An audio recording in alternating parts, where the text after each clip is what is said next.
Bonjour à tous pour cette dernière session avant l'été de Dites-nous toutes sur mon espace santé. Euh, donc, pour rappel, voici quelques consignes plutôt de bonnes pratiques dans le cadre de cette séquence de webinaire. Merci de couper vos caméras ainsi que vos micros et de simplement, au moment où on vous demandera si vous souhaitez intervenir, poser une question à nos intervenants de lever la main. Vous aurez alors la possibilité d'ouvrir votre micro et poser directement votre question. Ou alors, vous avez aussi la possibilité, tout le long de cette séquence, de poser vos questions dans la conversation. Pour rappel, les dites-nous tout, si vous êtes nouveau sur cette séquence, sont un temps qui a évolué puisque initialement c'était 1 heure. Avec le lancement de l'expérimentation qui a été initiée en début d'année, on est passé à une séquence d'1 h 30. C'est un rendez-vous où on retrouve bien sûr les professionnels du secteur, donc sanitaire, mais du médico-social, mais aussi de la ville. Différents profils, que ce soit des médecins, des secrétaires, mais aussi plutôt des équipes des systèmes d'information, mais aussi des acteurs régionaux, puisque nous avons certains acteurs qui sont aussi présents. L'objectif de cette séquence est vraiment de vous tenir informé par rapport à mon espace santé, mais aussi de pouvoir poser vos questions autour de mon espace santé et échanger sur les bonnes pratiques, sur les retours d'expérience que vos collègues, confrères ont pu initier lors des premiers usages pour certains et d'autres déjà un peu plus rodés. Donc, l'ordre du jour, toujours sous un même format, on peut passer à la diapo suivante, qui est un premier temps un retour sur les chiffres clés autour de mon espace santé. Cette fois-ci, on va vous présenter dans un deuxième temps les fondamentaux et principes opérationnels du partage des données de santé. C'est un nouveau document avec un focus qui va être fait par Souane Flamand qui ne devrait pas tarder à se connecter. Et puis, nous donnerons la parole à des intervenants pour faire un retour d'expérience et puis une séquence questions-réponses. Et afin de faciliter justement la navigation parmi tous les outils qui sont mis à disposition, on vous remettra en visibilité les différents outils qui existent sur la page de l'ANS. Et au bout de cette première heure, pour ceux qui souhaitent nous quitter peuvent. Sinon, il y a une séquence qui est vraiment dédiée autour de l'expérimentation dans le médico-social, où en fait, on a 30 minutes avec un retour d'expérience et un focus sur une thématique identifiée. Et là, je laisse la parole à mes collègues de la CNAM pour vous présenter justement les chiffres clés. Et je crois que c'est Yesa et Séverine qui... Alors, Non, Saïd. non, je vais Saïd. commencer, oui, puis Liesa reprendra le relais et Séverine par la suite. Bonjour à tous et à toutes. Donc, comme habituellement, hein, on revient sur les éléments chiffrés au niveau national avec les quelques chiffres clés. Donc, en termes d'activation, on retrouve plus de 13 millions, hein, donc ce qui représente quasiment 20% hein, de profils aujourd'hui, mon espace santé activé au niveau national. Plus de 55 millions de profils activés ouverts automatiquement, hein, faisant suite à l'opt-out, et un peu plus de 2 millions, donc 2,5 millions de profils opposés ou fermés, ce qui représente 3,6%. On vous a remis sur la partie droite hein, la traduction avec le stock, donc les éléments que vous retrouvez sur la partie gauche, c'est-à-dire plus de 2,5 millions avec les petits histogrammes en orange donc de messes opposées ou fermées. Ce qui est important de retenir sur cette slide-là, c'est effectivement l'évolution mensuelle, hein. Donc, on a une stagnation malgré les évolutions, qu'elles soient négatives ou positives, à peu près en moyenne plus de 500 000 activations hein, mensuelles. Donc, pour arriver à fin juin, avec plus de 538 000 activations au niveau national. On peut passer à la diapositive suivante. Là, on revient plus précisément sur l'alimentation du dossier médical hein, de mon espace santé par les usagers, avec le palmarès que vous connaissez. Hein, donc, en pole position, en termes d'alimentation de documents par type, donc on retrouve premièrement les profils donc médical de mon espace santé avec à peu près 1,5 million, hein, ce qui représente 24% en pourcentage au niveau de la part. En deuxième position, donc en termes de typologie de documents, on retrouve les certificats médicaux déposés par les patients. Et en troisième position, les volontés et droits du patient. Donc au final, on revient à dire avec 3,1 millions de messes alimentées au niveau national sur les 12 derniers mois glissants, avec plus de 6 millions de documents alimentés.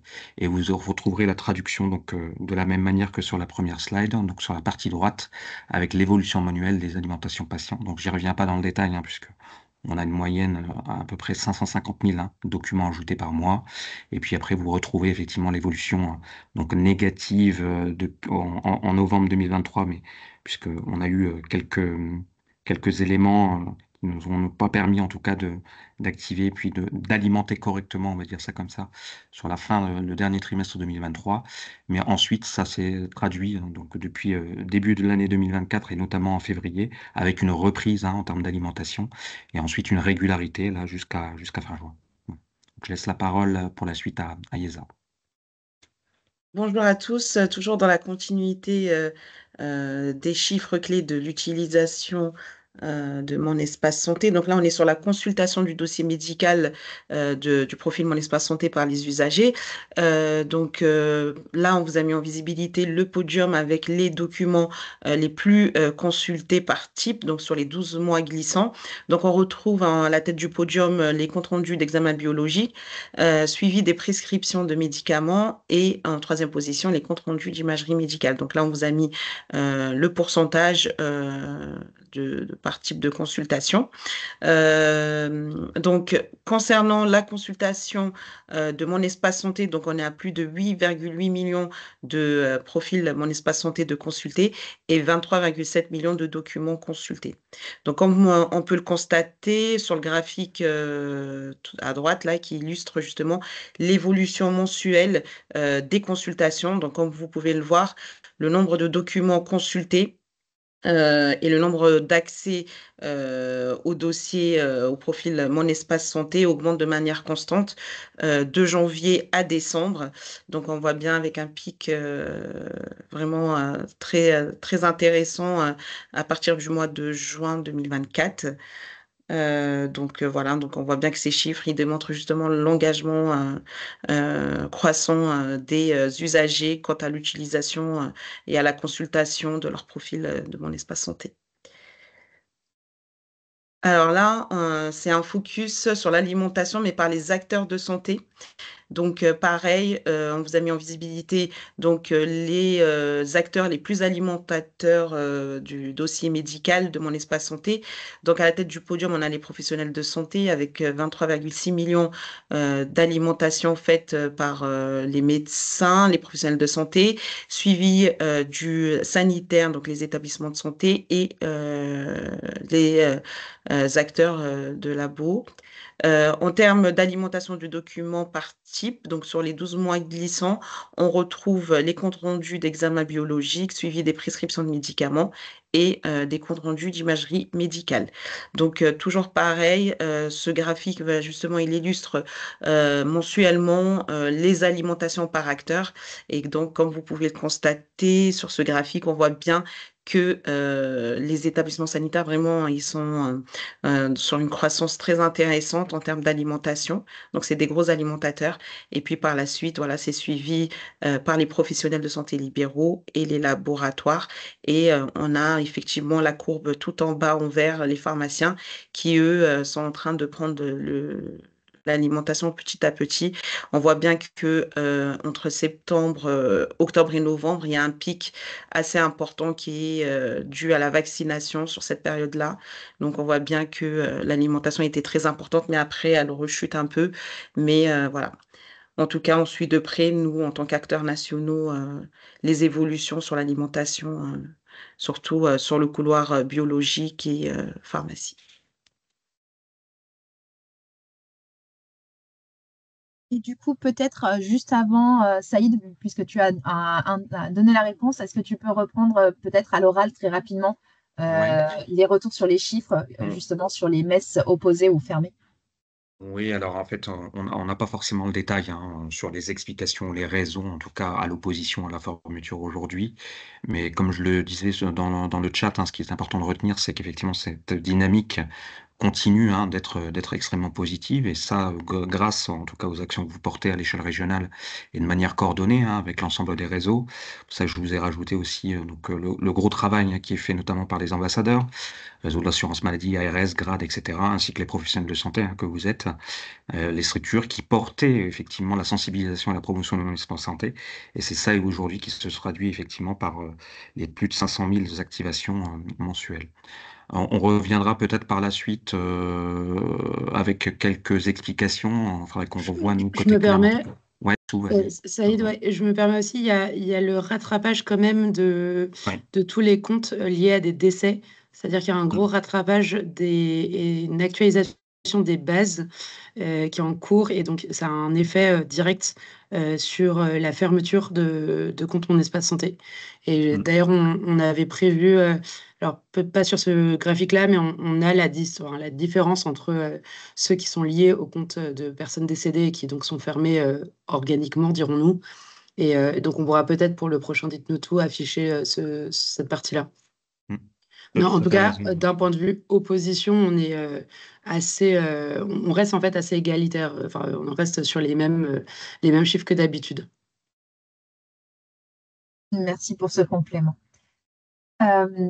Justement, puisque tu as commencé à prendre la parole, je te laisse revenir sur un nouveau document qui est maintenant disponible et que vous retrouvez sur les pages de Mon Espace Santé. C'est sur les fondamentaux et notamment sur une partie qui intrigue. C'est les évolutions liées justement au mécanisme de désinvisibilisation. Désolée, j'ai du mal. Et au passage, j'en profiterai, je vais vous le mettre dans le fil de discussion pour ceux qui aimeraient le découvrir. Tout à fait. Et ben, du coup, effectivement, l'idée, c'était de vous parler des fondamentaux dont certains ont peut-être déjà entendu parler et de prendre un angle particulier. On s'est dit que ça pouvait être intéressant de voilà, faire un peu des zooms sur les parties un peu moins connues peut-être qui sont présentes dans ce document. Très rapidement, en termes de contexte, les fondamentaux, c'est un document qui a été rédigé suite à un certain nombre de demandes terrain qui est destiné à l'ensemble des profils, donc aussi bien côté régional que en établissement, pour les professionnels de santé, pour toute personne qui s'intéresserait au numérique en santé. Et donc, c'est un document qui a été rédigé sous pilotage de la délégation numérique en santé, mais avec du coup contribution de l'ANS et de l'assurance maladie. Et on y retrouve, on a souhaité en fait apporter un peu d'éclaircissement et de précision et d'accompagnement sur des textes qui sont parfois un peu austères ou très techniques, donc qui sont soit potentiellement du réglementaire, les textes de loi qui régissent le numérique en santé, ou qui peuvent être des référentiels assez techniques. Et donc, on a voulu à la fois essayer de faire de la pédagogie, tout en apportant aussi une dimension encore supplémentaire qui est peut-être moins présente habituellement dans les textes, qui est celle des préconisations et des bonnes pratiques. Et donc, on vous invite à aller le lire, ne serait-ce que parce que c'est un document évolutif. Et donc, on prend en compte l'ensemble des retours, des questions et des demandes d'ajout ou d'éclaircissement que vous pourriez faire. Donc, un certain nombre d'acteurs l'ont déjà fait, y compris côté éditeur, par exemple. Donc, on est très preneur de tout ça. Et du coup, ça, c'était un peu le contexte sur ce mécanisme de désinvisibilisation. Il faut prendre une bonne respiration avant d'en parler. On souhaitait commencer à en parler dès maintenant, même si vous le verrez un peu après, il n'est pas encore mis en place de manière pratique, parce qu'on sait qu'il va avoir de gros impacts sur la gestion du changement, il va avoir des impacts sur les pratiques qui existent aujourd'hui, et donc on trouvait important de commencer dès maintenant à sensibiliser sur ces évolutions. Donc, du coup, aujourd'hui, peut-être pour très rapidement qu'on soit tous au même niveau de connaissance, je pense que vous le savez, mais c'est toujours bien de se le redire. Il y a deux modalités possibles d'alimentation dans mon espace santé et ensuite qui peuvent d'ailleurs être modifiées par les professionnels et ou les usagers. On peut donc avoir un document qui est présent dans mon espace santé de manière masquée. Et lorsqu'il est masqué, le patient le voit, mais l'ensemble des autres professionnels de santé ne le voit pas. Donc, on pourrait être dans le cas, par exemple, d'une demande d'un patient de ne pas faire figurer un compte-rendu lié à une maladie. On peut imaginer par exemple psychiatrique ou de santé sexuelle, où on estime qu'il pourrait y avoir des impacts sur la prise en charge par les autres professionnels de santé. Donc ça, c'est une possibilité de masquage. Le patient peut aussi décider a posteriori, après que le document a été alimenté, de masquer. Et donc, seule la personne qui a alimenté le médecin qui l'a initialement alimenté et le médecin traitant, le médecin administrateur en fait du DMP auront la visibilité sur ce document. Donc ça, c'est ce qu'on appelle le masquage. Et puis, il y a l'inverse, le mécanisme miroir, qui est celui sur lequel on va se concentrer aujourd'hui et qui est le mécanisme d'invisibilisation, qui est assez utilisé et qui, du coup, permet d'alimenter un document qui ne sera visible qu'aux autres professionnels de santé, à l'ensemble des professionnels de santé qui consulteraient le document, qui auraient du coup les droits de consultation sur mon espace santé, et le patient n'est pas au courant, ne peut pas avoir ce document, et assez logiquement, vous en doutez bien, il n'y a donc pas de notification d'alimentation. Donc le patient ne sait pas que ce document est invisible et qu'il existe et qu'il est présent dans son espace santé. La problématique à laquelle on se retrouve, c'est que le stock de ces documents invisibles, donc dont les usagers n'ont pas conscience, est en train d'augmenter. C'est un mécanisme qui est assez utilisé dans certains secteurs, par exemple dans le secteur de la psychiatrie, qui est également peut-être utilisé pour éviter les effets d'annonce, pour éviter que le patient ne découvre, par exemple, un cancer lors d'une alimentation avant qu'il n'y ait eu l'accompagnement humain. Et donc, la problématique à laquelle on se retrouve confronté, c'est comment est-ce qu'on fait pour éviter que ce stock de documents invisibles s'accumule, que mon espace santé ne réponde pas donc à son ambition initiale, qui était bien que le patient ait accès à l'ensemble de ces données, qu'on lui donne la main pour être acteur de sa santé. Par ailleurs, au passage, c'est aussi, ça contrevient aussi un peu enfin, ça contrevient à l'idée portée par la loi Kouchner, qui est que le patient a un droit de connaissance de l'ensemble de ces informations médicales.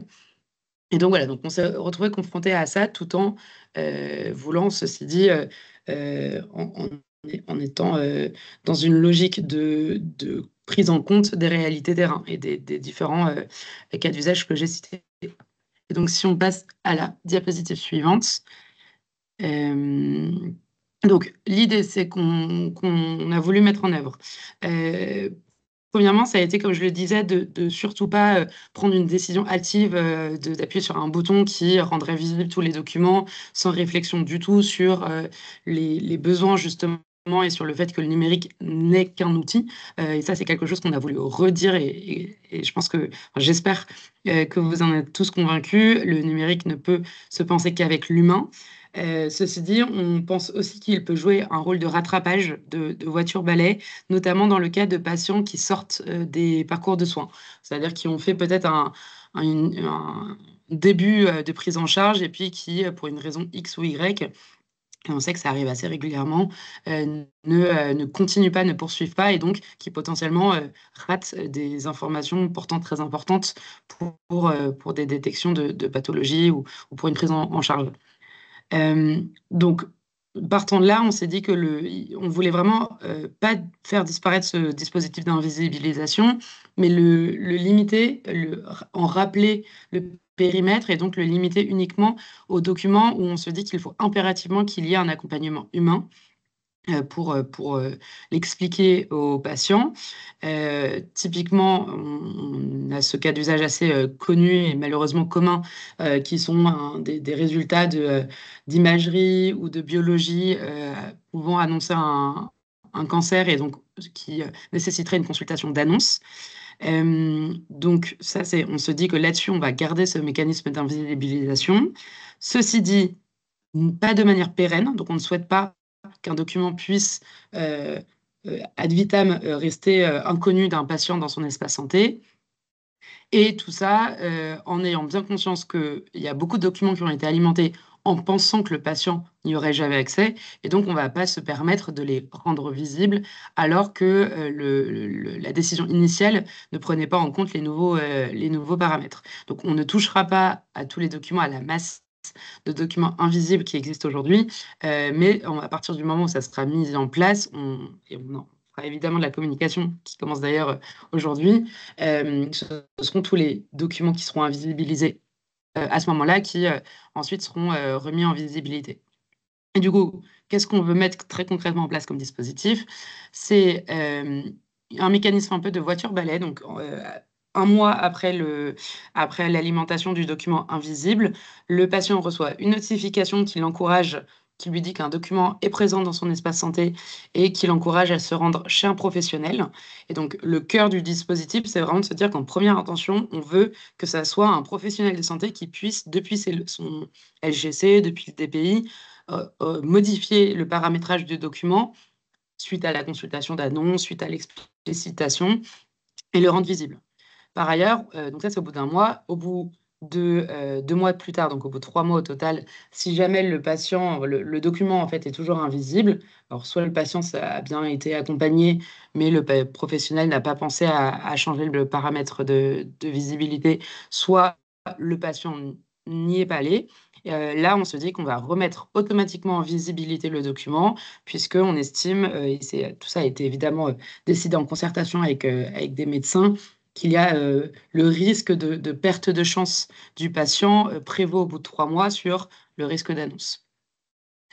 Et donc, tout ça, si on passe à la diapositive suivante, ça demande un certain nombre d'actions. Premièrement, les textes aujourd'hui ne parlent pas de ce diapositif, en tout cas ne mettent pas en place ce dispositif dans ces périmètres. Et donc, il faut modifier les règles d'invisibilisation. C'est un décret à passer en Conseil d'État. L'échéance qui jusqu'à là était T4 2024, du coup, est un peu plus incertaine ces derniers temps, mais donc on verra en fonction de la situation. Il y a des évolutions du coup qui sont prévues également côté logiciel métier pour faciliter la remise en visibilisation. On est également en train de travailler sur la mise en visibilité de l'information, faire en sorte que le professionnel de santé voit qu'il y ait une notification qui lui dise attention, sur ce patient, vous avez X documents qui ne sont pas visibles par le patient, et que pour essayer du coup de déclencher cette action et éventuellement cette prise en charge. Donc ça, c'est prévu dans le cadre de la vague 2 du Ségur. Ce sont des spécifications techniques qui sont déjà rédigées. Des évolutions en miroir côté Mon Espace Santé pour mettre en place le dispositif de remise en visibilité. Donc ça, ça a déjà commencé à être préparé, mais ça sera bien évidemment conditionné au texte réglementaire. Et puis, c'est important de le redire, j'avais commencé comme ça, je finirai avec cet aspect-là. On a bien conscience qu'il faut impérativement commencer dès maintenant à diffuser cette information et à alerter notamment les professionnels de santé, les établissements aussi qui a émis des paramétrages peut-être d'alimentation automatique en invisible, pour les prévenir de ce qui va se passer et que les pratiques puissent être adaptées, et que tout document qui soit alimenté dans Mon Espace Santé soit bien consciemment rédigé et alimenté en ayant en tête que le patient le verra au plus tard 3 mois plus tard. Donc voilà, donc ça c'était le mécanisme. Je ne sais pas s'il y a des questions, mais en tout cas, je vous invite aussi à vous rendre sur les fondamentaux et principes du partage des données de santé, sur lesquels vous avez beaucoup d'autres informations. Il n'y a pas du tout que ça, mais c'est un des dispositifs qui est explicité. Donc, on vous a mis le lien dans le fil de discussion. Je vois qu'il y a une main levée. Donc, Olivier, vas-y, tu es le premier, donc tu peux ouvrir ton micro normalement. Bonjour, Olivier Dobtin, France Asso Santé Hauts-de-France. J'entends que vous avez beaucoup de réflexions avec le corps médical. Je rappelle, mais je pense que Gérard Raymond, qui fait partie de France Asso Santé, notre président, a certainement travaillé sur cette problématique. Je rappelle que les patients ont droit à toutes les informations, sauf si eux-mêmes ont exprimé de ne pas l'avoir. Donc j'entends bien vos difficultés, j'entends bien ce que vous réfléchissez à ce que vous êtes en train de faire. Je suis éru dans un centre anticancéreux avec toute la difficulté effectivement de l'annonce, et je rappelle qu'aujourd'hui, en 2024, il y a encore à peu près 40% d'annonces je parle même que du cancer, qui ne sont pas réalisées. Il y a 40% des annonces dans la loi de 2005, on est en 2024, qui n'ont pas lieu. Et je ne parle même pas la deuxième reprise par l'infirmière avec le corps médical et la reprise derrière où avec l'infirmière, en principe, elle est censée reprendre derrière parce qu'on s'est pris un coup sur la tête. Donc voilà. Donc j'entends ce que l'intelligence que vous y mettez, c'est le mot qui me vient de ce dispositif. Et effectivement, vous l'avez très bien évoqué, on a beaucoup de retard dans des prises en charge. Si en plus il y a des choses qui traînent pendant 3 mois et nos patients n'est pas content, il y a déjà des rendez-vous très longs pour avoir des rendez-vous. Si on se prend 3 mois dans les lattes, la perte de chance, elle peut être réelle. Voilà, c'était ça. Je suppose que je vais voir avec Arthur Dauphin et avec que vous devez connaître et avec Gérard Raymond pour voir dans quelle mesure ces dispositions ont été discutées également avec eux, pas simplement qu'avec le corps médical. Je rappelle qu'aujourd'hui, tout patient doit avoir la connaissance de son état de santé, voire même quand il est hospitalisé, une information tous les jours. On ne saute pas au-dessus de la chambre parce qu'on n'a rien à lui dire, on prend de ses nouvelles et on l'informe de sa santé tous les jours. C'était juste un rappel législatif. Ouais. Non, mais vous faites bien, et évidemment, c'est très important de le dire. Évidemment que les France Asso Santé et des représentants des usagers ont été consultés puisque ça vous concerne évidemment directement. Et je parlais de la partie médicale pour plus parce que c'est un argument auprès des professionnels de santé, mais effectivement, vous étiez autour de la table et c'était extrêmement important de prendre en compte cette partie-là. Et au passage, c'est vrai que tu ne l'as pas évoqué, mais c'est un document qui a vocation aussi à évoluer avec vos retours. Et justement, sur la page des fondamentaux au niveau de l'accueil, donc c'est un document qui est déjà à disposition depuis début mai. Il y a eu déjà des évolutions qui vont arriver justement suite à des retours par rapport à la messagerie sécurisée. Donc vous voyez, c'est un document qui vit. Donc s'il y a des choses quand vous faites la lecture et que vous voyez qu'il manque, n'hésitez pas justement à faire part de vos remarques pour que l'équipe nationale puisse les étudier et peut-être les intégrer dans les fondamentaux. Je vois qu'il y a une question. Alors, je ne sais pas si c'est le fait que vous ne voyez pas le support. Donc, Isabelle, si vous m'entendez, je vous propose de vous déconnecter, de reconnecter si possible pour voir, parce que je crois que pour tout le monde, c'est bon. Donc, s'il n'y a pas d'autres questions autour des chiffres clés ou même sur ce qui vient d'être présenté par Souane, ou si vous voulez justement poser une question encore autour des fondamentaux, n'hésitez pas. Sinon, je vais laisser la parole à la Ligue Havraise, qui est justement là pour témoigner de son retour d'expérience. Donc, avec nous, nous avons Laura Boutigny et Séverine Hébert, qui sont aussi des structures du médico-social et pilotes dans le cadre de l'expérimentation qui est en cours. Et elles vont nous faire un petit focus, en particulier sur le projet. Dans le projet, donc je vous laisse prendre la main, mesdames.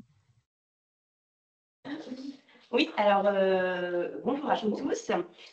Voilà, donc je suis effectivement Laura Boutigny, je suis chargée de projet à la Ligue Havraise, qui est une association située au Havre, composée de 25 établissements et services pour enfants et adultes en situation de handicap. Et je suis accompagnée de ma collègue Séverine Hébert, qui est coordinatrice des soins à la Ligue Havraise également. Donc, nous, en fait, on fait l'expérimentation sur 2 établissements différents.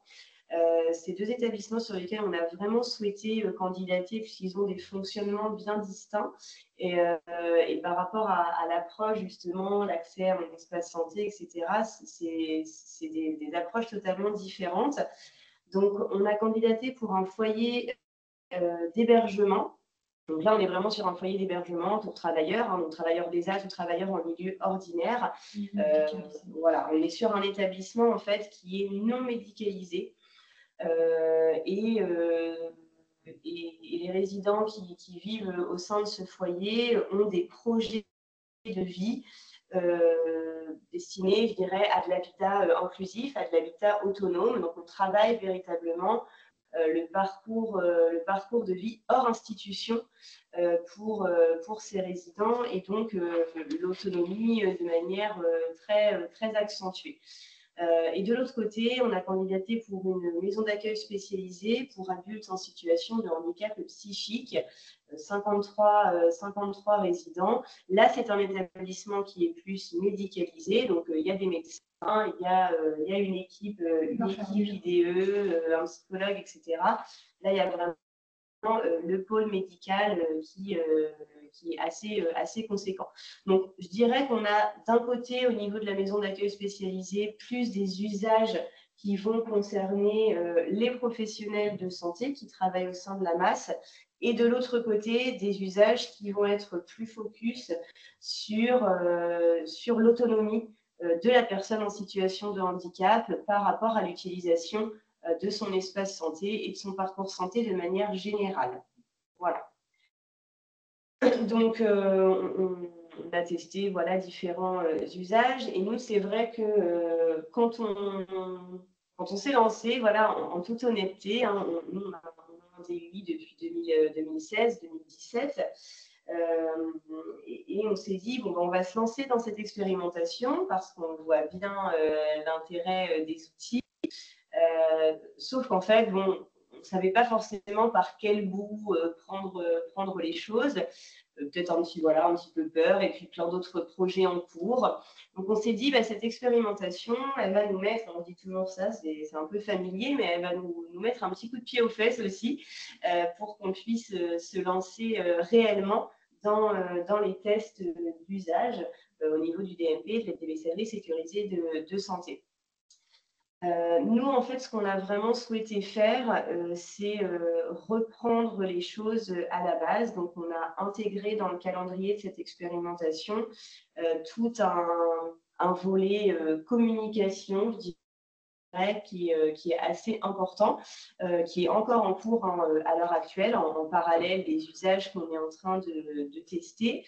Donc, on a constitué des équipes projets dans chacun des deux établissements et on a vraiment mis en place une communication assez importante pour donner un maximum de sens à ce qu'on allait essayer de mettre en place. Donc, ce sens, le donner aux professionnels, le donner aux résidents des établissements et le donner aux familles aussi. Donc, on est vraiment parti de ce principe-là, même si effectivement, ça nous prend pas mal de temps, mais c'était vraiment quelque chose qui nous est apparu comme étant vraiment indispensable. Donc, c'est-à-dire qu'on a effectivement toutes les étapes qui se font au niveau des tests, des parcours d'usage, avec l'accompagnement de l'ARS et du grade. Donc, on a effectivement défini ensemble les parcours, on a fait le listing des documents échangés, on a imaginé comment on pouvait intégrer ça dans les outils e-santé. Là, on est vraiment sur la phase où on va chercher un petit peu les partenaires, puisque on se retrouve confronté à une petite difficulté, nous, en interne, c'est que nous, on essaye d'alimenter au maximum, mais les partenaires, pour le moment, en tout cas sur notre territoire et les acteurs avec lesquels on travaille, il n'y a pas une alimentation massive, ce qui fait que les acteurs, pour le moment, s'y retrouvent pas vraiment et on a du mal à les amener vers les usages. Donc ça, c'est le principal souci qu'on rencontre à ce jour, notamment sur la MAS Les Constellations, donc l'établissement médicalisé. Donc on est prêt, je dirais, techniquement, mais là, il faut vraiment qu'on actionne, qu'on enclenche une deuxième vitesse pour continuer et puis qu'il y ait vraiment un partage d'informations réelles qui se fasse dans les deux sens, j'ai envie de dire.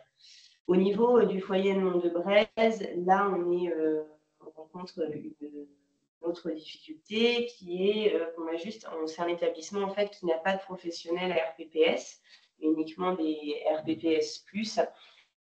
Et nous, en interne, le RPPS+, implique, vous savez, l'utilisation d'un numéro de téléphone personnel. Et au niveau de notre association, c'est un petit sujet, l'utilisation du téléphone personnel ou la mise à disposition d'un téléphone professionnel pour l'ensemble des professionnels concernés. Donc là, en interne, on doit justement faire passer ça en CSE la semaine prochaine pour voir comment on peut avancer à ce niveau-là. sachant que, bien entendu, on attend toujours voilà, que la matrice du DMP soit opérationnelle. Donc voilà, nous, c'est une expérimentation qui prend corps, je dirais, dans un projet plus global.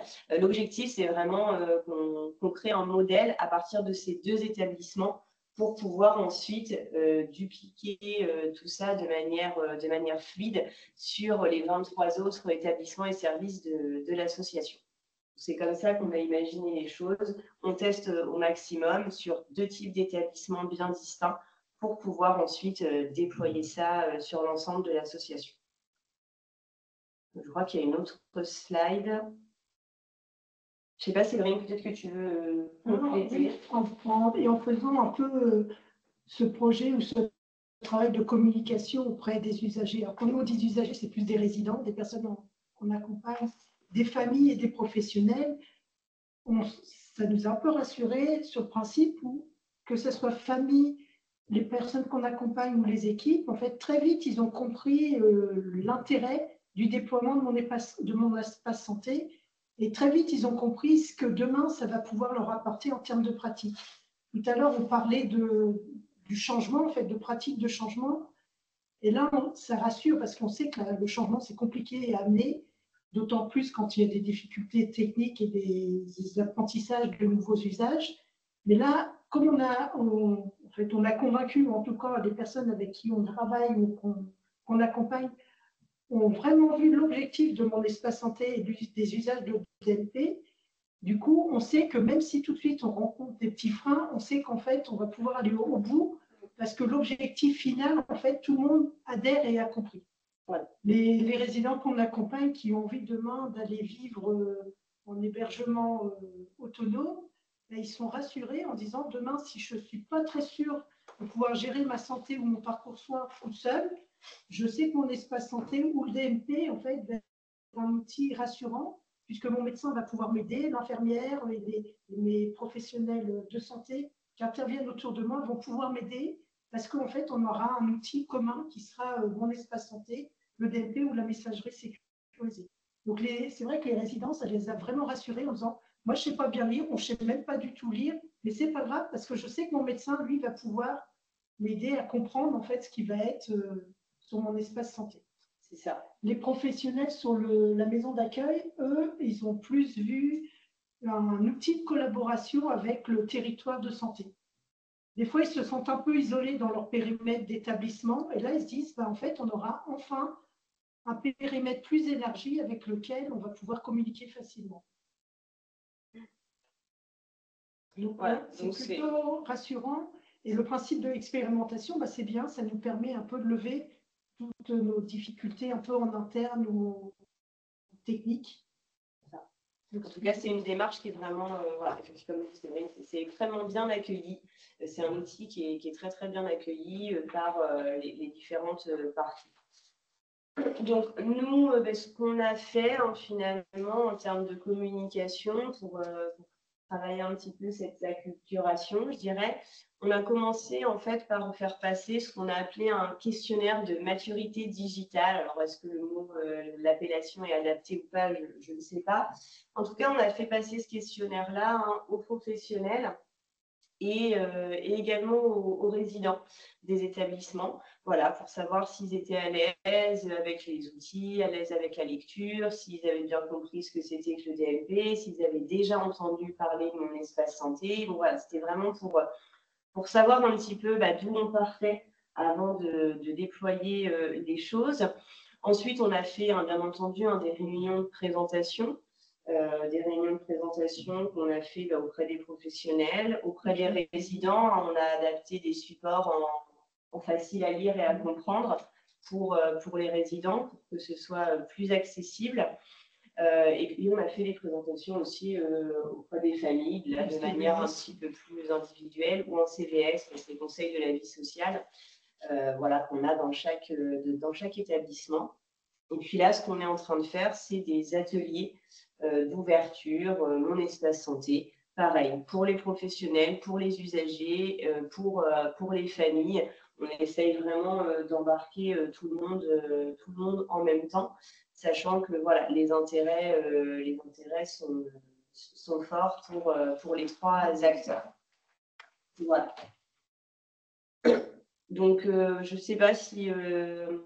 Alors, si justement il y a une question qui est pour vous suite à ces questionnaires, il est demandé s'il était possible d'avoir un exemplaire de votre questionnaire de maturité digitale. Oui, oui, Alors, bien sûr, oui. on vous les a transmis, donc vous Voilà. pouvez tout à fait les transmettre si Donc, d'autres sont intéressés, bien sûr. Donc voilà, donc juste pour votre information, à la suite du webinaire, donc il y aura le support qui va être sur la page d'e-replay et nous mettrons les questionnaires que nous partage la Ligue Havraise sur la page du médico-social. Donc n'hésitez pas à aller les récupérer le moment venu si cela vous intéresse. Je vois qu'il y a pas mal… Oui. Pardon, on vous a transmis les 2 questionnaires et j'ai dû vous transmettre la présentation en facile à lire, la présentation de mon espace de santé en facile à lire. Alors oui, tout à fait. À nos présentations de résidents. Alors justement, vous pouvez évoquer, parce que là, on a évoqué simplement très rapidement les 2 questionnaires qui vous ont permis, mais vous avez mis en place pas mal d'outils de communication finalement. Vous pouvez revenir très rapidement dessus. On a fait le choix de faire la même communication, que ce soit au même niveau en fait d'information, que ce soit au niveau des usagers, des familles ou des équipes. Donc on s'est dit, si on déploie un outil pour l'un, on le déploie pour les 3. On ne voulait pas faire de la communication à plusieurs étages en disant, il y a ceux qui sont courants, ceux qui ne savent pas, il y en a qui sont plus informés ou pas. Donc on s'est astreint à ce que tous nos outils, on les crée et qu'ils soient accessibles à tous les niveaux. Donc, tous les documents qu'on a créés pour les familles, pour les présentations CVS, les familles ou les équipes, on les a aussi, les mêmes documents, mis en facile à lire et à comprendre pour les présenter auprès des personnes qu'on accompagne. Ça nous paraissait important parce que dans la démarche, on s'est astreint aussi à se dire, ils sont personnes en situation de handicap, mais ils sont aussi usagers et citoyens de mon espace santé. Donc, il n'y a pas de raison qu'ils soient un peu à côté, qu'ils soient toujours sous couvert d'un aidant. Donc, nous, on s'est un peu déontologiquement, je ne sais pas, on s'est dit c'est leur espace santé aussi, comme c'est le nôtre, comme c'est celui à chacun des citoyens. Donc, on doit leur fournir les explications, alors forcément adaptées à leur mode de communication ou adaptées à leur compréhension. En tout cas, on se doit aussi de leur donner la même information. Merci. C'est vrai que du coup, on a dû les créer parce qu'on s'est aperçu qu'il n'y avait aucun document en fait, qui leur était accessible. Et c'est vrai que très vite, c'est très compliqué techniquement. En fait. Donc, on a fait un gros travail, un peu de traduction, entre guillemets, en tout cas d'accessibilité de l'information. Donc oui, il faut les partager parce qu'en fait, si ça peut permettre à d'autres personnes en situation de handicap d'avoir un peu soit un outil d'aide ou un peu la main sur leur parcours santé, je trouve que c'est important. C'est vrai que nous, en tout cas, sur le foyer d'hébergement, alors sur la masse des constellations, là, on sent que c'est plus les familles et les professionnels qui sont vivement intéressés par l'outil. Les familles, je le précise, sont extrêmement intéressées aussi, parce qu'il c'est des parcours santé, des parcours de vie et des parcours administratifs qui sont toujours très complexes. Donc, il y a un bon intérêt des familles.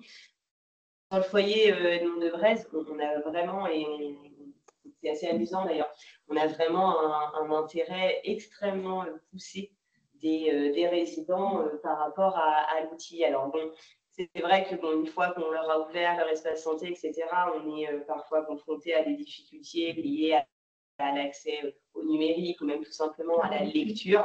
Ça, bon, c'est le côté, mais vous êtes bien au courant de ça. Mais en tout cas, c'est pour eux un vrai outil rassurant et dont ils souhaitent réellement se saisir. Donc, je vois des demandes par rapport aux documents. Je vous confirme qu'on vous les mettra à disposition. Donc, n'hésitez pas à aller à vous promener sur la page de Mon Espace Santé, notamment ici sur la page du médico-social pour retrouver les 2 questionnaires ainsi que le modèle de document FALC qui pourra vous inspirer. Merci encore. Je ne vois pas d'autres questions. Je vous propose du coup… Ah, si, une dernière question. Ou c'était des applaudissements? Non. Applaudissements, je suppose. Peut-on trouver les documents sur le site de la Ligue à Brest? S'ils ne sont pas, après... Non, pour l'instant, ils ne sont pas sur notre site internet. On ne s'est pas posé la question. Voilà. Alors, pour les résidents qui font face à la fracture numérique, là, on a un vrai accompagnement. Il y a un vrai sujet au niveau des aidants qu'on doit d'ailleurs un peu creuser chez nous parce qu'on s'est même parfois rendu compte qu'il y avait, par exemple, des familles qui avaient ouvert les espaces santé de leurs proches sans forcément les consulter. Donc ça, nous, voilà, éthiquement, ça nous pose question aussi. Donc, on va avoir un vrai travail à faire autour des aidants, mais effectivement, tous ne pourront pas accéder en toute autonomie à leur espace santé, clairement. Voilà. Mais même s'ils ne savent pas lire et même s'il y a cette difficulté-là, on n'a pas fait de distinction en fait entre les personnes. C'est-à-dire que s'ils nous demandent d'aller voir ce qu'il y a, nous après, comme on a des accès professionnels, on peut leur montrer aussi c'est quoi la réalité de leur espace santé. Il faut leur montrer pour qu'ils puissent aussi en parler et qu'ils sachent que ça existe. Alors, je vois qu'il y a pas mal, il y a quelques questions, mais je vois le temps filer. Donc, ce que je vous propose, c'est qu'on va collecter les questions qui étaient destinées aux deux intervenants. Si on a encore un peu de temps en fin de séquence, puisqu'il y a la partie expérimentation dans le secteur du médico-social, on pourra essayer de peut-être de revenir sur ces questions-là. Du coup, je crois que nous avons encore la CNAM avec nous pour revenir sur les quelques questions qui ont été formulées au travers du questionnaire. Et je crois que là, c'est Séverine qui va revenir sur ces éléments. Bonjour à tous. En effet, c'est moi qui prends le relais. Donc, on a eu 4 questions qui nous sont remontées. Donc, la première qui concerne le masquage d'un document aux professionnels de santé. Donc, ça fait le lien avec ce qu'a expliqué Sou tout à l'heure. Là, on parle bien donc du masquage donc à la main de l'usager qui souhaite masquer un document aux professionnels de santé. Donc, comme on le disait, il a le choix de masquer l'ensemble des documents ou un document en particulier. Et il est vrai que dans l'explication, il est indiqué que ce document sera donc masqué à l'ensemble des professionnels de santé. La question était, or, cette information est erronée car le document sera également visible aux médecins traitants et aux professionnels administrateurs. Donc, en effet, lorsqu'un usager décide de masquer un ou plusieurs documents aux professionnels de santé, seul le médecin traitant et ou le PS ou les PS administrateurs, s'il en a désigné, auront accès à ces documents masqués. Ça, ce sont les 2 seuls statuts qui permettent d'y avoir accès.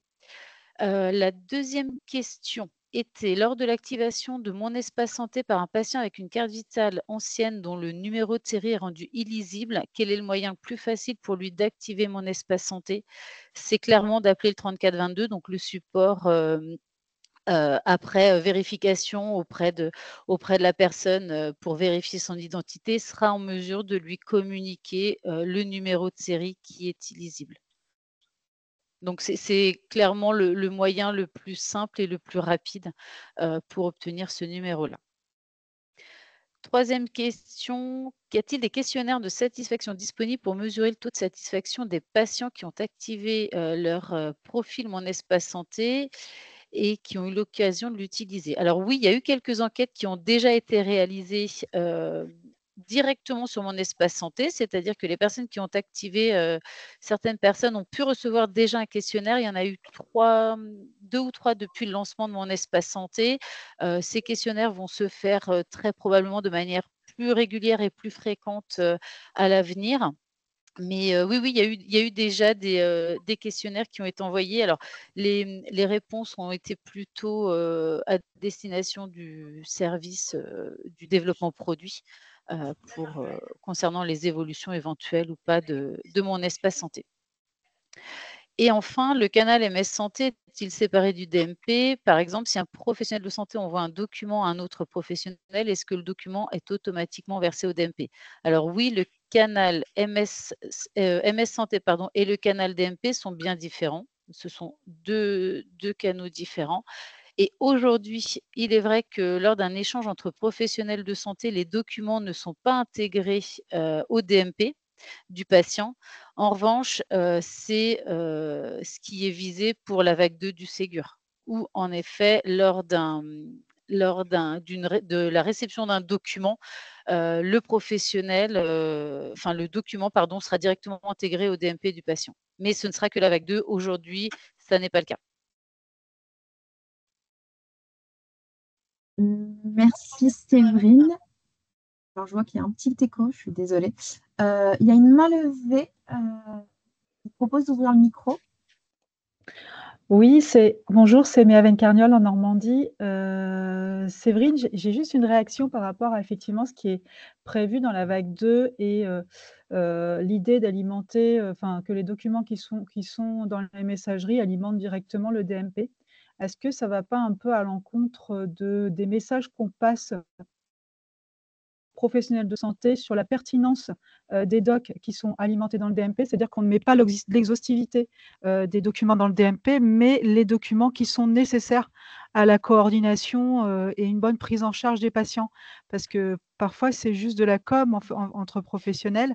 Et du coup, je me demande si ça ne va pas un petit peu emboliser mon espace santé, le DMP. Enfin, voilà, j'aurais aimé avoir votre retour. Merci. Je pense, mais je vais le dire sous couvert de Saïd et Sou qui auront peut-être plus de précision. Pour moi, ce sera à la main quand même du professionnel de santé. C'est qu'aujourd'hui, la problématique pour le professionnel de santé, c'est que ils reçoivent un document pour un patient et ils veulent l'intégrer au DMP, ils sont obligés de l'enregistrer sur leur bureau et ensuite aller le verser au DMP. D'accord. Alors, l'idée, c'est pas de verser tous les documents qu'ils vont recevoir par messagerie sécurisée. C'est lorsqu'un document est utile à la prise en charge et eux souhaitent qu'il soit intégré au DMP, ça pourra se faire de manière plus systématique qu'aujourd'hui où on doit passer par un enregistrement sur le bureau et ensuite aller le verser au DMP. Ah oui, je comprends mieux. OK. Donc, il y C'est aura un petit plutôt dans ce bouton qui sens-là. C'est pas tous les permettrait, d'accord. documents. Non. OK, ça marche. Merci. Alors, du coup, je vois, est-ce qu'au-delà de bloquer un professionnel par son... Alors, de bloquer, oui, c'est bien de bloquer un professionnel par son nom et prénom à mon espace santé, peut-on bloquer un service ou toute une structure, alimentation et consultation? Donc là, c'est par rapport... Alors, sur mon espace santé, les patients ont la possibilité de paramétrer les accès. Donc ça, c'est tout à fait possible, mais du coup, c'est le patient qui fait cette démarche-là, comme la possibilité aussi de mettre accessible le mode bris de glace urgence. Ça rentre dans les paramètres et c'est des choses que finalement le patient doit lui-même paramétrer sur son espace. N'hésitez pas à compléter côté équipe CNAM, parce que du coup, je ne sais plus qui est là.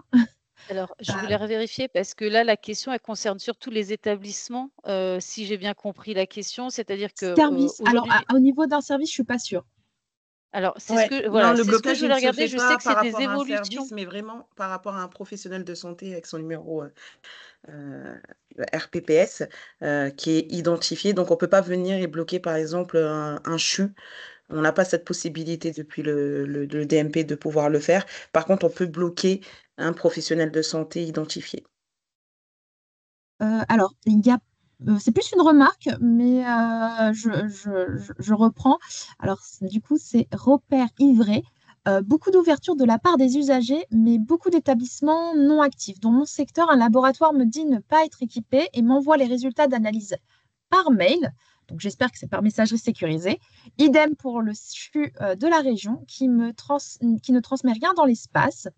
Donc, travail à faire avant de persuader les usagers de l'utilité de l'espace. Alors oui, c'est tout le travail qu'au national on fait.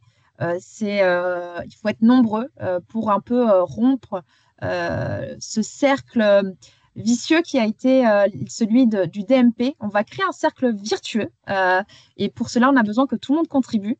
Donc, et parfois, il y a un temps d'appropriation qui peut être long en fonction des structures. Mais voilà, donc avec le fait qu'il y a le Ségur qui aide aussi à financer pour avoir des solutions qui soient Ségur compatibles, ça va aussi inciter à aller vers les usages de mon espace santé.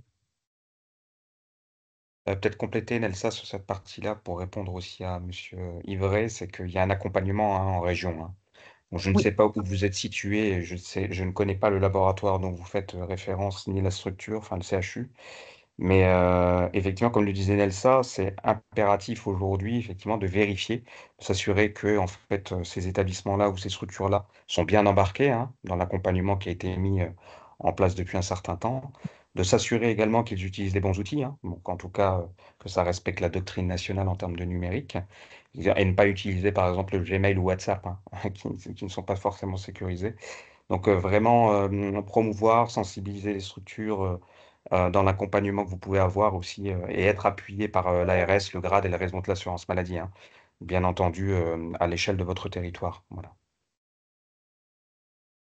Alors, je vois que le temps est en train de filer, qu'on doit basculer sur la prochaine section. Donc, du coup, j'en profite, je rappelle. Donc là, vous avez un certain nombre d'outils qui sont à disposition en fonction des profils. Donc là, vous voyez qu'il y a pour les professionnels de santé du secteur libéral, vous avez la partie établissement sanitaire et le médico-social. Vous avez aussi d'autres pages, notamment les ambassadeurs. On n'a pas de page autour du réseau de l'assurance maladie qui accompagne justement la ville, mais du coup, c'est le réseau des DNS qui sont présents et qui accompagnent ces acteurs. Il y a aussi les coordonnateurs en région qui font des actions de sensibilisation. Donc, si vous voulez justement, vous êtes en structure et vous souhaitez mettre en place un stand de sensibilisation, n'hésitez pas à aller sur la page de Mon Espace Santé pour retrouver votre coordinateur en région pour vous aider à mettre en place ce genre d'initiative. Donc ça, c'est la première info. La deuxième information, c'est de la formation. Pourquoi? Parce qu'on se rend compte que justement, on a encore beaucoup de chemin à faire et qu'il faut sensibiliser tout le monde. Donc cette plateforme, elle est accessible à tous, que vous soyez professionnel, que vous soyez usager, que vous soyez éditeur, peu importe, que vous connaissez ou pas le secteur de la santé d'ailleurs, puisque il suffit juste de se créer un compte, c'est gratuit, et vous avez un certain nombre de modules, dont des modules autour de Mon Espace Santé, qui permet de mieux comprendre un peu le fonctionnement de cet outil. Donc, n'hésitez pas à aller faire quelques formations. Et puis, la dernière information, c'est celle autour de la newsletter. Nous avons donc une newsletter qui paraît de manière mensuelle. Si ce n'est pas déjà le cas, je vous invite à vous inscrire à la newsletter. Je vais mettre tout à l'heure le lien vers l'inscription. Vous allez retrouver justement des actualités, mais aussi des retours d'expérience où on fait un focus pour justement, si vous n'avez pas pu participer au webinaire, savoir ce qui s'est un peu dit. Aussi des évolutions. Donc, on voit qu'il y a pas mal d'évolutions qui ont vu le jour, notamment avec l'arrivée de l'agenda qui était attendu. On voit aussi l'arrivée de la prévention. Donc, il y a beaucoup de sujets. Donc, n'hésitez pas à aller consulter cette newsletter. Et aussi, on fait la mise en avant de nouveaux outils. Et d'ailleurs, j'en profite puisque la semaine prochaine, nous avons 2 rendez-vous importants. Le premier, c'est autour de l'expérimentation qui a été lancée en avril. Expérimentation autour de la consultation des documents de Mon Espace Santé en établissement de santé. Donc là, c'est les retours intermédiaires. Et vous avez la même chose, un retour intermédiaire, mais qui cette fois-ci est côté médico-social. Et du coup, je te laisse, Léa, prendre la main pour faire la suite de cette séquence. Merci, Nelsa. Bonjour à tous. Donc, du coup, on va pouvoir commencer la partie médico-sociale de ce Dites-nous tout. Donc, au sommaire, comme d'habitude, on a 30 minutes ensemble. On a 2 temps forts. Le premier, c'est un retour d'expérience de Madame Katchator du SIAD d'Arcachon, qui est pilote dans l'expérimentation Mon Espace Santé, qui va nous partager les usages qu'elle met en place, comment ça se passe, quelles sont aussi les difficultés auxquelles elle fait face. Et puis, dans un deuxième temps, on reviendra sur la question des partenaires, parce que vous êtes aussi beaucoup de pilotes dans l'expérimentation à tester des usages avec votre écosystème, que ce soit le médecin traitant, le labo, le CH. Et donc, on voulait pouvoir en parler avec vous et puis vous donner peut-être quelques outils, une méthodologie aussi pour vous aider à aller vers ces partenaires. Donc, voilà pour le sommaire de la séance.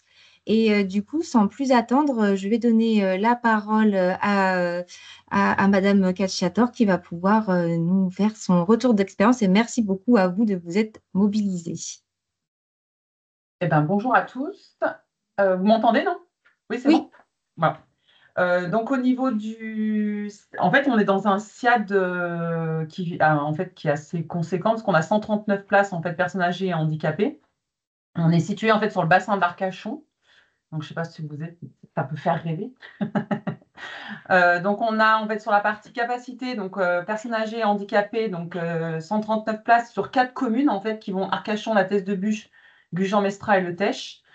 La moyenne d'âge, en fait, c'est important par rapport à l'expérience, c'est qu'on a une moyenne d'âge de 84 ans avec certaines personnes accompagnées qui ont plus de 100 ans. Équipe ESA, donc c'est toute la partie, on a une équipe ESA aussi avec 60 personnes en file active qui travaillent en fait par contre sur bassin sud, bassin nord, donc jusqu'à la pointe du Cap Ferré et Val de l'Air, donc tout ce qui est Marcheprime, Belin-Belier, etc. Donc voilà, ça c'est pour l'environnement dans lequel on travaille.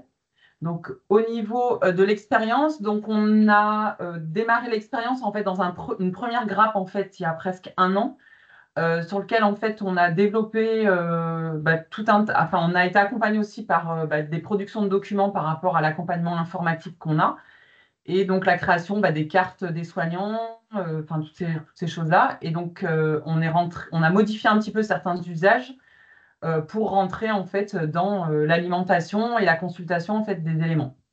Donc sur la partie purement DMP, aujourd'hui en fait on alimente en fait les projets personnalisés d'accompagnement, donc qu'on appelait avant plan de soins et donc en fait qu'on dépose, le dossier de liaison d'urgence domicile et les bilans de fin de prise en charge ESA, donc qui à l'ensemble des partenaires en fait qui fonctionnent. Sur la partie consultation du dossier médical, aujourd'hui, on peut aller récupérer des ordonnances, soit des ordonnances des médicaments parce qu'on va à domicile suivre en fait les prescriptions, soit des comptes rendus médicaux quand il y a eu des analyses de fait, les antécédents éventuellement des patients, parce que des fois on a des patients avec des gros troubles cognitifs et du coup on a besoin d'avoir des éléments qui ne sont pas toujours capables de nous donner.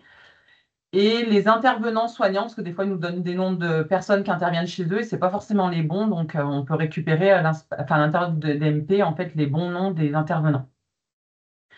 Au niveau de l'échange de la messagerie de Mon Espace Santé, on peut récupérer. Alors, on a commencé l'expérimentation. On a déjà fait avec certains partenaires. Donc, on récupère des prolongations de prise en charge ou des BSI, sur la partie infirmier. Les demandes de prise en charge ESA, donc on a passé une relation avec une messagerie sécurisée organisationnelle et avec l'hôpital aussi. Donc on s'envoie sur une messagerie sécurisée entre l'hôpital et nous, en fait, directement les demandes. Les comptes rendus de consultation mémoire gériatrique et les ordonnances de prise en charge ESA. Voilà, donc dans les freins, c'est ce que je vous ai mis. Donc sur la partie DMP, on a un outil informatique qui est un petit peu à cheval, parce qu'en fait, on a créé un nouveau système qui est indexé à notre ancien système pour permettre en fait l'interopérabilité. Donc, on a certains recopiages qu'on est obligé de nos systèmes d'information. On a sur la région Nouvelle-Aquitaine en fait un outil qui s'appelle PACO. Alors, a priori, c'est pas sur toutes les régions, et donc PACO Globule, et qui est utilisé déjà pour transmettre des informations entre professionnels. Donc, du coup, ça fait un petit peu doublon avec l'espace santé. Et puis, on a eu le cas d'accès de certaines familles à des informations avec directement les mots de passe et les accès des patients, et qui sont venus nous faire des réflexions sur ce qui était écrit dans les dossiers, mais en fait sans un accès autorisé, en fait. Donc, avec un rôle qui n'est pas forcément défini sur leurs droits et accès qu'ils peuvent avoir. Au niveau de la consultation du dossier médical, donc on a l'utilisation uniquement par certains médecins. Il y a certains médecins qui sont toujours un petit peu réfractaires en fait, à l'utilisation informatique ou par rapport à leur logiciel. Comme c'est que des patients à domicile, on a certains cas où en fait, on a des ordonnances qui sont faites sur des carnets avec des ordonnances manuelles. Donc ça, typiquement, à part nous, quand on les récupère, on les scanne, mais sinon, ce n'est pas sur le système informatisé. L'info des plusieurs supports, donc c'est ce que j'ai dit tout à l'heure. Donc on a des qui sont toujours en fait sur un mode courrier. Donc voilà, c'est pas forcément des mails, mais on a aussi du courrier. Et puis des dépôts en fait chez les patients, d'échanges en fait d'informations, à même en fait des carnets chez les patients. Mise à jour de l'annuaire santé, donc on a eu un souci sur des multitudes d'adresses en fait sur certains médecins où en fait on s'est retrouvé avec 4 ou 5 adresses sans savoir vraiment laquelle était la plus utilisée. Donc on a dû individuellement travailler avec eux pour savoir lesquelles sont celles qu'il faut utiliser. Et pour les métiers à ordre, on a un souci au niveau. Alors ça, c'est propre aux structures, mais en fait, les salariés de nos propres structures qui ont un métier à ordre, donc comme des infirmières ou autres, en fait, quand ils quittent notre structure ou quand ils intègrent notre structure, c'est à ces personnes-là de faire la démarche pour pouvoir modifier leur rattachement. Et même des gens qui sont partis de chez nous, on a beau écrire qu'en fait, ils sont toujours rattachés à notre établissement alors qu'ils ne travaillent plus chez nous, en fait, au niveau de la structure, on n'a pas de mainmise là-dessus, en fait. Voilà. Pour ce qui reste à creuser, donc c'était l'accès des thérapeutes. Alors ça, c'est ce qui était écrit la semaine dernière, mais normalement, ça a été réglé hier. Donc on va dire que normalement, à partir de demain, j'ai plus de problème sur les thérapeutes, donc ergothérapeutes et psychomotriciennes qui travaillent chez nous parce qu'elles sont passées d'une CPE, je crois, à une CPS rattachée à l'ARS, si je ne dis pas de bêtises. Et donc, en fait, quand on est passé, elles ont perdu plein de droits et on a eu beaucoup de problèmes pour les rattacher à nouveau. Et puis, donc, sur le mode opératoire dégradé, lors d'un refus d'accès à un DMP, on a tout un tas de patients qui ont refusé en fait, l'accès à leur DMP. Et demain, comment on fait pour récupérer des informations s'ils refusent qu'on accède à leur DMP? Voilà. Donc, sur l'échange de la messagerie Mon Espace Santé, donc, ce que je disais tout à l'heure, l'âge des utilisateurs compte beaucoup parce que quand ils ont 95 ou 100 ans, c'est un peu compliqué de leur expliquer qu'il faut qu'ils aillent voir leur espace santé et même de les accompagner. Il y en a pour une grande partie qui sont alités, donc c'est pareil, ils vont pas se lever pour aller sur un ordinateur et pour pouvoir aller se connecter. Donc, comment on les connecte alors qu'ils sont déjà pas forcément en capacité d'eux. La transmission nominative, donc le cas de cabinets médicaux, où en fait aujourd'hui, quand on les transmet, leur carte, en fait, ils ont des boîtes de messagerie santé qui sont nominatives. Et sur tous les cabinets médicaux ou autres, voire même les cas de remplacement, ils n'ont pas forcément de boîtes de messagerie organisationnelle qui ont été mises en place. Ça a été mis en place sur les hôpitaux ou sur des grosses structures, mais pas forcément sur des cabinets médicaux. Et aujourd'hui, quand ils travaillent que 4 jours par semaine, quand ça tombe le 5e jour, l'information ne circule pas forcément. Donc, voilà, il faudrait peut-être réfléchir sur cette partie-là, comment on peut fonctionner avec eux sur une boîte qui regroupe en fait l'ensemble des médecins rattachés à un même cabinet. Ou infirmiers, pareil, sur un cabinet infirmier. Démultiplication donc, des supports pour les informations et usages non homogènes. Les multiples informations, alors ça c'est une information qui nous a été remontée par des infirmiers libéraux. Ils ont énormément d'informations qui tombent sur une messagerie sécurisée et qui noient un peu en fait les demandes qui sont plus orientées patients.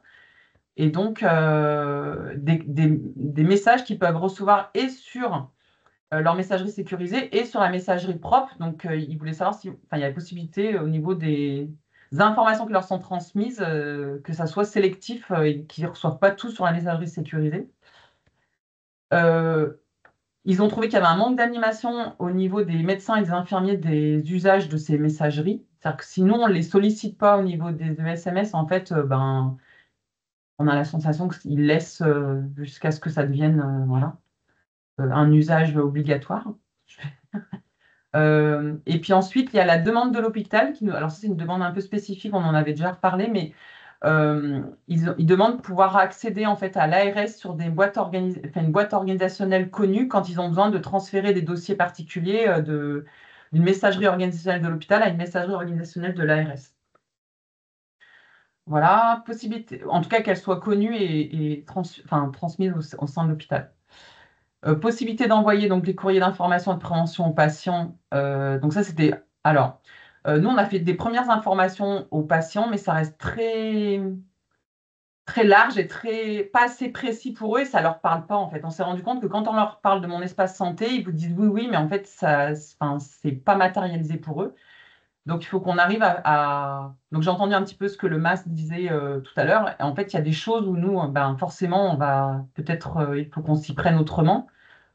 Après, est-ce que c'est à nous, au niveau des SIAD, en fait, d'aller chez les patients pour leur expliquer comment fonctionne leur espace santé, alors qu'on vient juste faire des soins, en fait, chez eux et que c'est pas forcément à nous de les accompagner sur l'usage, en fait, de leur propre espace santé.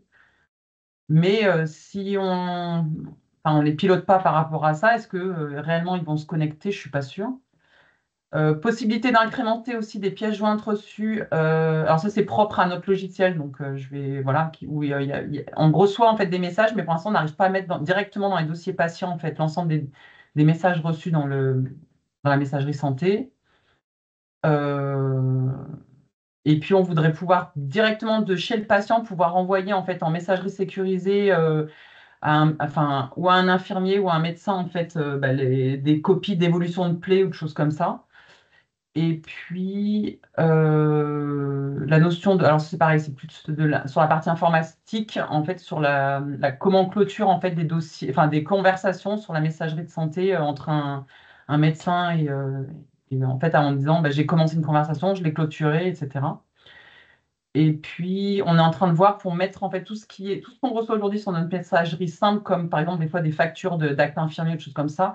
Petit à petit, on essaye de tout basculer en fait sur notre messagerie sécurisée pour éviter que le nom des patients puisse se retrouver dans des messageries simples ou voilà. Donc ça, c'est pour la partie usage. Et après, donc, on m'a demandé de décrire en fait un soin. Alors là, c'était la prise. Alors j'ai oublié de mettre le titre, mais c'était la prise en charge en fait d'un dossier type ESA. Donc c'est des accompagnements en fait pour des malades en fait Alzheimer. C'est une séance, enfin c'est 15 séances en fait qui sont faites par des aides-soignantes en fait en gérontologie, avec accompagnées d'un thérapeute, donc qui peut être ou un psychomotricien ou une ergothérapeute. Et qui donc en fait mettent pour un accompagnement à domicile en fait des personnes avec des troubles cognitifs majeurs, mais qui rentrent en fait dans un cahier des charges. Donc au niveau de la demande, en fait, avant nous, 80% ça passait par des messages simples, mail simple ou par courrier ou par des appels téléphoniques. Aujourd'hui, en fait, on a passé en fait pratiquement tout par messagerie sécurisée. Donc le médecin gériatre en fait de l'hôpital nous envoie en fait la demande avec le compte rendu de la consultation mémoire, l'ordonnance de demande de prise en charge et éventuellement les courriers qui ont été faits au médecin. C'est traité en fait dans notre système. On crée le dossier patient. On a un enregistrement de la demande faite par le secrétariat, donc directement avec une création d'un dossier informatisé d'un nouveau patient pour une mise en attente du patient, création d'une demande de prise en charge et l'enregistrement de l'ensemble des pièces jointes qui sont faites directement dans notre système informatique pour adjoindre en fait au dossier patient et que les thérapeutes aient directement dans le logiciel sans aucune impression ni récupération des documents. Mise en attente de la demande, donc il y a l'infirmière coordinatrice en fait qui hiérarchise les demandes en fonction des caractéristiques d'urgence et qui va mettre en fait la caractérisation et qui va vérifier qu'elle a bien l'ensemble des pièces du dossier pour la mise en attente. Et puis, donc après, en fonction des créneaux disponibles sur les secteurs ou sur les horaires, les thérapeutes, en fait, prennent des rendez-vous en fonction de la liste d'attente et donc peuvent démarrer à ce moment-là avec une aide-soignante la prise en charge du patient. Voilà. Donc, il y a toutes les étapes de vérification d'identité, de l'INS, de la qualification, réalisation du projet personnalisé, l'ensemble des documents qui sont joints et qui sont faits par différents intervenants. Voilà, pour l'exemple. Merci beaucoup. Et peut-être si vous deviez mettre en avant en fait ce que ça vous apporte d'utiliser mon espace santé, qu'est-ce que vous diriez? Est-ce que c'est plus on a entendu qu'il y avait la sécurité effectivement des informations. Est-ce que c'est plus la coordination? Voilà. Qu'est-ce que ça vous apporte de pouvoir mettre mon espace santé dans vos pratiques? Alors, dans la pratique, aujourd'hui, ça nous a obligé. En fait, il y a tout un travail en amont, c'est-à-dire que ça nous a obligé en fait à être beaucoup plus propre dans nos systèmes d'information, à faire tout coïncider, parce qu'en fait, comme tout est lié aujourd'hui, si notre système d'information n'était pas complètement propre et tout vérifié avec les vérifications d'identité, la qualification, etc., en fait, ça bloque tout. Donc, déjà, Aujourd'hui, on a quasiment 100% des dossiers qui sont systématiquement, enfin des patients pardon, qui sont qualifiés. C'est devenu une des premières étapes en fait. On qualifie les personnes, on vérifie l'ensemble de leurs pièces et ça évite d'avoir des doublons ou des choses comme ça. On a l'ensemble de nos partenaires qui ont été rattachés à l'annuaire santé. Donc en fait, c'est pareil, on a vérifié l'ensemble des identités des infirmières, enfin de tous nos partenaires sur le secteur, pour que leur identité soit bien vérifiée aussi et qu'en fait, quand on parle, on ait bien la bonne adresse, le bon numéro de téléphone, la bonne écriture du nom de famille, etc. Donc voilà.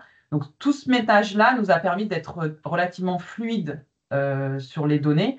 Après, la principale, ça nous a apporté beaucoup plus de fluidité et de propreté dans notre prise en charge. Et éviter qu'en fait, on se rende compte à la fin de la prise en charge qu'il nous manquait une ordonnance ou des choses comme ça et qu'en fait, on soit obligé de courir après des informations. Après, la difficulté qu'on a, c'est de pouvoir... ça fonctionne avec certains partenaires de façon très fluide, avec d'autres partenaires, et tout le monde n'est pas au même niveau et on n'a pas une homogénéité d'usage.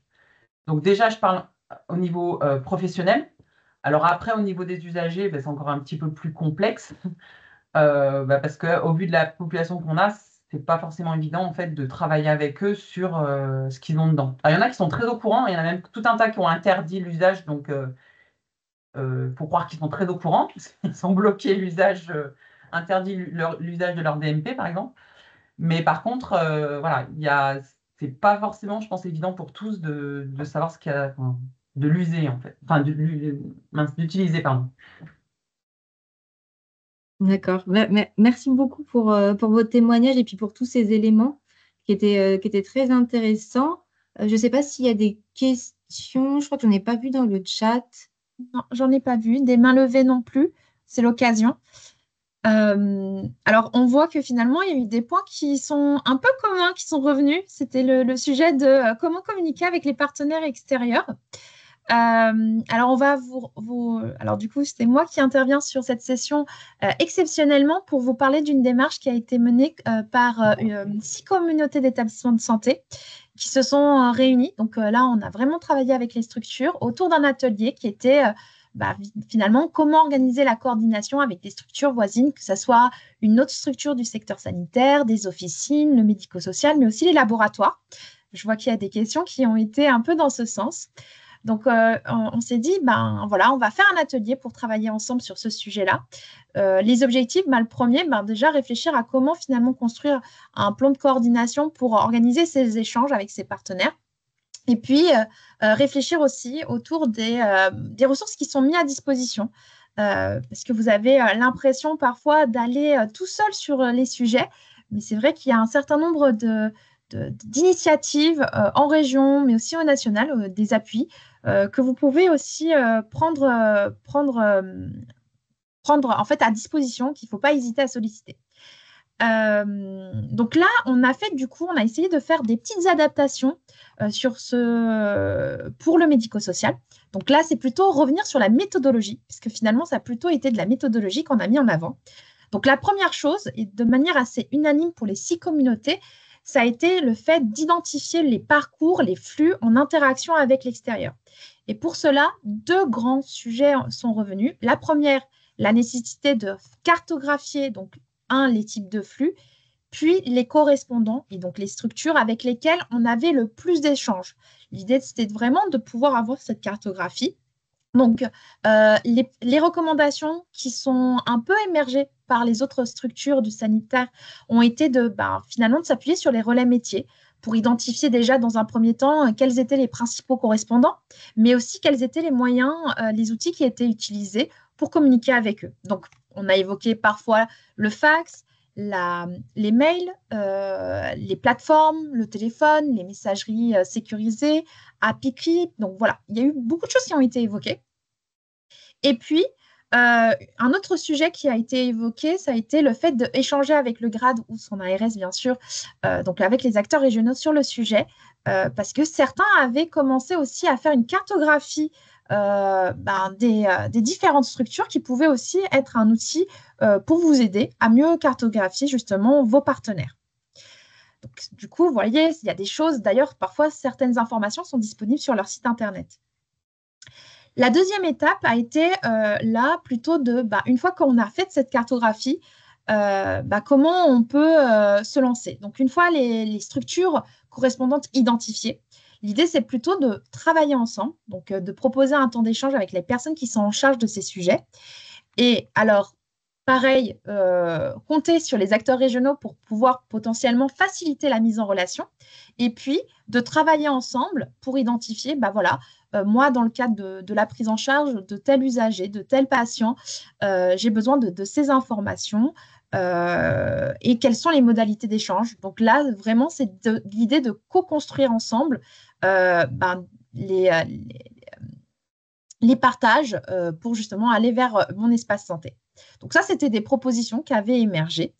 Et pour aller justement dans cette optique-là, on a mis en place une sorte vraiment d'outil qui est vraiment une sorte de petite méthodologie. On reprend quelques questions en disant, voilà, j'ai différentes cibles. Donc, les cibles, c'est vraiment les partenaires. Pourquoi? Donc, quels sont les parcours qui vont être concernés pour telle typologie de partenaires? Quel type de document? Donc, le quoi? Quel type de document ou information je vais vouloir récupérer? Donc, là, par exemple, le pourquoi, du coup, par exemple, dans le cadre qui est mis ici, ça a été le fait qu'il y a la réalisation d'un acte de soin. Donc, il y a besoin d'une prescription. Donc, j'ai besoin d'être en contact avec le médecin de ville. Donc, le document, c'est la prescription. Le qui, c'est le médecin traitant. À quelle fréquence? Le quand, là, ça va être au moment de la prise en charge. Le format, donc on voit qu'il y a encore des choses qui sont aussi pas tout à fait figées, puisqu'il y a encore beaucoup de formats papier, l'AMS Santé, la partie DMP, des choses qu'on a évoquées tout le long de cette séquence. Et puis combien? Alors là, c'était une volumétrie, c'était juste pour se donner une ordre d'idée, pour pouvoir justement voir s'il était pertinent de s'attaquer tout de suite par cette cible-là, ou si finalement il n'y avait peut-être pas des enjeux en disant pour tel partenaire, il n'y a pas vraiment d'enjeu tout de suite. Par contre, avec un partenaire où je partage beaucoup de documents et qu'on n'a pas mis en place encore des usages autour de mon espace santé, la messagerie sécurisée, ça peut être intéressant de plutôt travailler avec un autre partenaire et peut-être du coup d'avoir une sorte de stratégie par rapport à ça. Donc là, c'était vraiment l'outil qui a été créé avec ces six communautés. L'idée, c'est plutôt de vous partager cet outil pour vous aider. Parce que la limite qu'on a au niveau national, c'est on peut faire des campagnes, on peut vous mettre à disposition un certain nombre d'outils à disposition, mais c'est vous qui vivez au quotidien. Donc, parfois, il faut justement provoquer. Et c'était un peu ça, les messages aussi que les établissements sanitaires qui nous avaient remontés, a un peu provoqué les rencontres. La mise en place des ateliers était quelque chose qui était souvent évoqué, parfois avec l'appui justement des acteurs régionaux. Donc, je vous invite à vous inspirer en tout cas de cette méthodologie. Le support complet sur la méthodologie n'est pas encore à disposition sur le site de l'ANS. Il est encore en train d'être finalisé. Mais en tout cas, sachez que là, avec le support de présentation d'aujourd'hui, vous avez déjà un petit aperçu de ce qui va être mis à disposition prochainement. On va essayer de tenir le timing. Je sais parfait. Donc, encore un grand merci à tous nos intervenants. Si certains sont encore là, merci à la Ligue Havraise. Merci encore à tous d'avoir joué le jeu et d'avoir pris le temps. Pour toutes les questions, je vois qu'il y a encore des questions j'ai essayé d'en répondre à quelques-unes. N'hésitez pas vraiment à nous les poser en amont parce que parfois, il y a des sujets qui sont très techniques. Parfois aussi, c'est des sujets qui dépassent mon espace santé. J'ai vu Léa répondre à une question sur le RPPS+. Si vous nous les posez en amont, nous, on peut justement mobiliser les équipes en interne pour pouvoir apporter des éléments de réponse en séance. Et je vois que justement, il y a une main levée, donc j'en profite. Je laisse la parole à Docteur Nathalie. Je ne vois pas votre nom complet, je suis désolée. De Medeiros. Oui.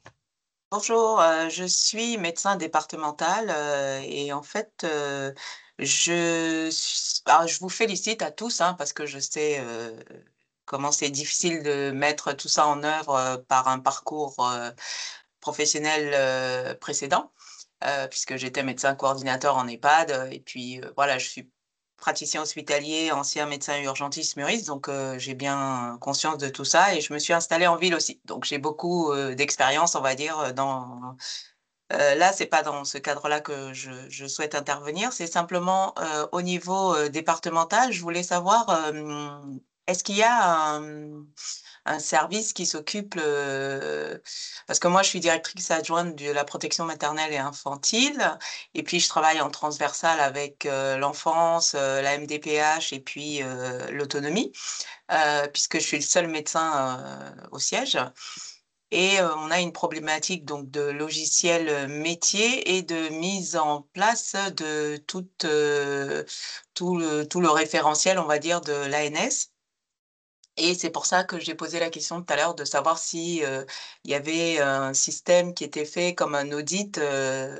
La logique par les professionnels de santé, elle est déjà comprise et on milite pour essayer de faire qu'on avance pour nous faciliter la tâche au quotidien. Mais on a une problématique qui est que on se confronte à des incompréhensions sur nos besoins puisque le logiciel qu'on utilise est plutôt un logiciel social qu'ils essayent d'adapter aux professionnels de la santé, mais avec beaucoup de difficultés.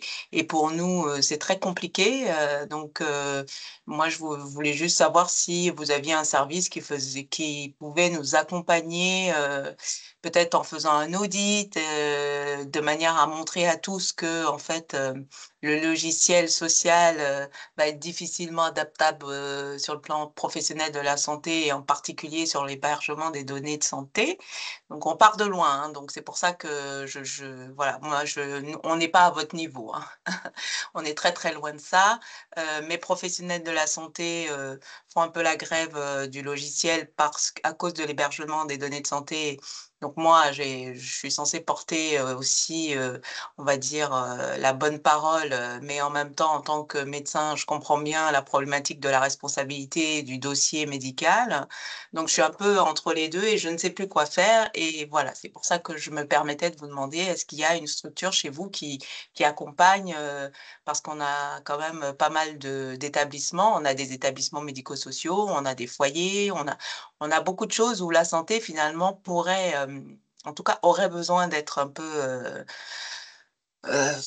dépoussiérée, je dirais, et puis mis aux normes en termes de logiciels et autres. Et on a des difficultés à se faire entendre en tant que professionnels de la santé, puisqu'on nous considère comme des médico-sociaux.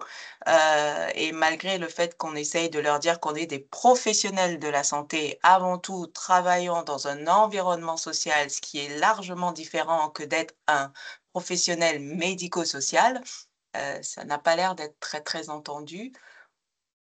Donc, en fait, je voudrais savoir si c'est possible, simplement, hein, Oui, si c'est quelque chose qui existe. Alors, je vais peut-être commencer un début de réponse. Alors, effectivement, donc vous êtes dans une PMI, de ce que j'ai compris, donc rattaché au département. Et c'est vrai que là, dans le Ségur du numérique en santé, il n'y a pas eu en fait de Ségur pour les PMI. Ça n'a pas été, voilà, ils n'ont pas été malheureusement bénéficiaires de ces programmes-là. Donc, effectivement, aujourd'hui, vous avez des logiciels, ceux que vous avez, mais il n'y a pas eu de sécurisation des logiciels qui sont utilisés aujourd'hui. Et pourtant, on se rend bien compte, là, au fur et à mesure aussi que les usages commencent à s'accélérer, que vous manipulez beaucoup de données de santé, qu'il y a il y a des vrais échanges qui peuvent se faire, qu'il faut aussi alimenter mon espace santé. Et donc là, c'est un point sur lequel on est en train de travailler, hein, pour voir comment est-ce qu'on peut inclure les PMI et puis peut-être aussi un petit peu plus détourer en fait les usages là-dessus. Après, il n'y a pas de service particulier, que ce soit voilà, à l'ANS ou la DNS pour vous accompagner. Mais en tout cas, c'est une problématique qu'on a bien identifiée et on essaye de voir comment est-ce qu'on peut inclure ces acteurs-là dans le Ségur. Et ça rejoint aussi, même plus globalement, en fait, la question des départements. qui est aussi un acteur qu'on veut embarquer. Avec, vous l'avez dit un petit peu, l'aide sociale à l'enfance. Voilà, il y a toutes ces émanations du département où on sait qu'il y a la donnée de santé qui est partagée. Pour l'instant, ce n'est pas des acteurs embarqués, donc c'est compliqué. Mais voilà, on a ça dans le viseur. En tout cas, je ne sais pas si vous avez mon mail, mais si vous mettez en place quelque chose, je veux bien être transmettre pour qu'on devienne pilote avec vous, puisque je suis le médecin du siège et que moi, je suis responsable des 14 PMI. Et puis, je travaille évidemment avec les autres directions qui me demandent régulièrement voilà, de les aider sur le plan. Et c'est très complexe parce on n'a pas le logiciel adapté. Par ailleurs, on travaille aussi avec l'ASE sur les enfants qui nous sont confiés pour le versant santé. Donc, on a aussi cette problématique. Et puis, l'ASE a aussi la problématique de tous les enfants dont elle s'occupe qui ne sont pas forcément à notre charge avec les MNA et tout ça, où on a beaucoup de données médicales qui se perdent dans de l'administratif et qu'on aimerait bien sécuriser aussi. Et tout ça, c'est très complexe. Donc, on a vraiment besoin d'un accompagnement parce qu'il y a des freins qui sont tels que nous, on a essayé là, de les lever et c'est très, très compliqué. On a besoin d'un accompagnement extérieur, institutionnel, qui permette d'apporter la bonne parole de l'extérieur sous peut-être un audit, je ne sais pas, un autre nom d'accompagnement, mais bref, vous comprenez ce que je veux dire. Oui, avec grand plaisir. Si vous pouvez juste laisser votre mail dans la conversation, comme ça on peut le reprendre et puis on peut se prévoir un échange pour voir ce qu'on peut faire ensemble. Super, c'est top. Merci beaucoup. Merci. Au revoir. Au revoir. Écoutez, ça tombe bien parce que ça faisait partie, je crois, des sujets qui sont identifiés et qu'on souhaite avancer. Donc, on cherchait justement des acteurs du terrain pour nous aider. Donc, c'est parfait. La dernière diapo, et je sais qu'il y en a beaucoup qui sont déjà partis, mais c'est juste pour vous dire de profiter de l'été, que nous, on va vous réserver justement déjà votre 19 septembre pour le nouveau Dites-nous tout de la rentrée. On aura l'occasion de revenir sur plein de sujets. Le webinaire n'est pas encore disponible sur le site de l'ANS, mais on fera le nécessaire pour justement vous permettre de vous inscrire le plus rapidement possible, si ça vous intéresse, de participer à cette séquence mensuelle. Donc, merci encore à tous les intervenants, à tout le monde pour ceux qui sont restés jusqu'au bout, et je vous souhaite un bel été.